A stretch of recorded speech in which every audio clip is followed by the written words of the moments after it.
चीन की भारत से ये खींचतान या यूं कहें कि चिड़न यूं ही नहीं है। इसके पीछे चीन की मंशा और साजिश साफ है। चीन अब तक सीमा इलाकों में तेजी से इंफ्रास्ट्रक्चर का विकास और विस्तार करता आया है। दूसरी तरफ भारत भी अब बॉर्डर इंफ्रास्ट्रक्चर पर जोर दे रहा है और सड़क व एयरबेस जैसी कई रणनीतिक परियोजनाओं पर काम कर रहा है। चीन से सटे फॉरवर्ड एरिया में सैनिकों और युद्ध सामग्री की तेजी से मूवमेंट सुनिश्चित करने के लिए पिछले कुछ सालों से भारत ने बॉर्डर इंफ्रास्ट्रक्चर पर धीरे धीरे लेकिन लगातार सुधार किया है।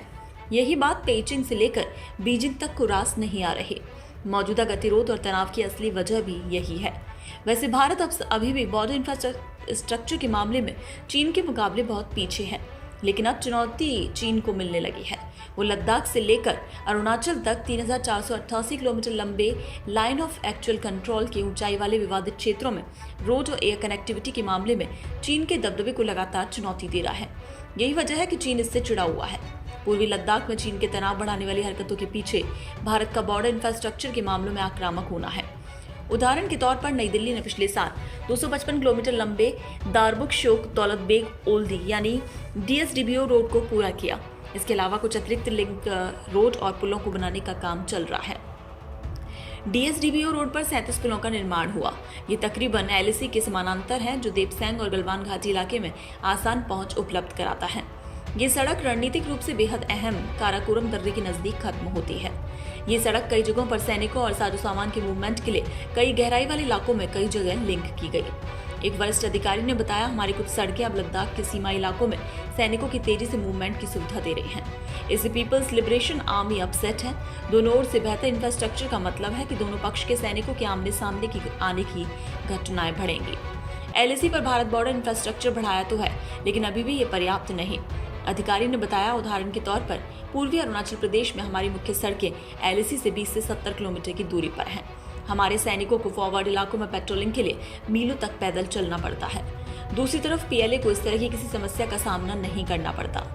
हर मौसम में चलने लायक रणनीतिक तौर पर अहम 73 सड़कों में से सिर्फ 35 ही पूरी हो पाई। इनको बनाने की योजना करीब 2 दशक पहले ही बना ली गई थी। कुल 4,643 किलोमीटर लंबाई की इन 73 सड़कों को बनाने के लिए सबसे पहले 1999 में मंजूरी दी गई थी। 2006 में फैसला हुआ कि 2012 तक इन सभी 73 सड़कों के निर्माण को पूरा कर लिया जाएगा। 35 सड़कों का निर्माण पूरा होने के बाद 11 अन्य रणनीतिक सड़कों को इसी साल पूरा करने का लक्ष्य रखा गया, जबकि दिसंबर 2022 तक बॉर्डर रोड ऑर्गेनाइजेशन के जिम्मे आई सभी 61 सड़कों को पूरा करने का लक्ष्य है।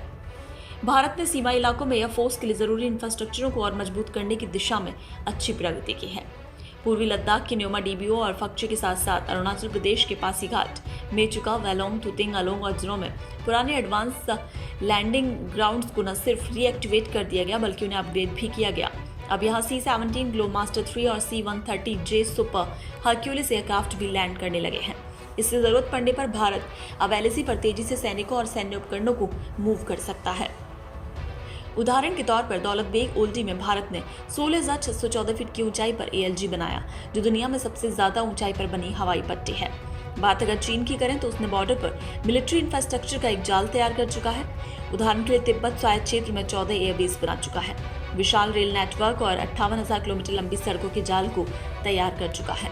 चीन अब अपने फाइटर जेट्स की पार्किंग के लिए कुछ एयरबेसों के पास पहाड़ खोदकर सुरंग बना रहा है।